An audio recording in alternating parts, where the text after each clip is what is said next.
ஒரு மக்களுக்கு நல்ல குடிநீர் கொடுக்க வேண்டும், நல்ல சுகாதார வசதி கொடுக்க வேண்டும், நல்ல மருத்துவ வசதி கொடுக்கணும், தடையெல்லாம் மின்சாரம் கொடுக்க வேண்டும், விலைவாசி ஏறாம பார்த்துக்க வேண்டும், நல்ல பாதுகாப்பு கொடுக்க வேண்டும். இதெல்லாம் அண்ணா திமுக ஆட்சியில மக்களுக்கு கிடைச்சது. ஆனால் விடியா திமுக ஆட்சியில அத்தனையும் கிடைக்கல. நான் குறிப்பிட்டது ஏதாவது கிடைச்சிருக்குதா?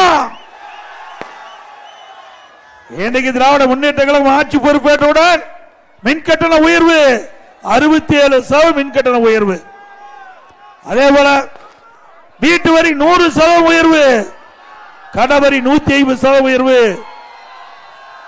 குடிநீர் வரி உயர்வு, குப்பைக்கும் வரி போட்ட ஒரே அரசாங்கம் திமுக அரசாங்கம். போட்டாங்கல்ல 1000 ரூபாய் அண்ணா திமுக ஆட்சியில் வீட்டு வரி கட்டினா திமுக ஆட்சியில் 2000 ரூபாய் கட்ட வேணும். அண்ணா திமுக ஆட்சியில் கடவரி 1000 ரூபாய் கட்டினா திமுக ஆட்சியில் 2500 ரூபாய் கட்ட வேணும். இப்படி மக்கள் மீது வரி போட்டு மக்கள் தலை மீது சுமை சுமத்திய அரசாங்கம் திமுக அரசாங்கம்.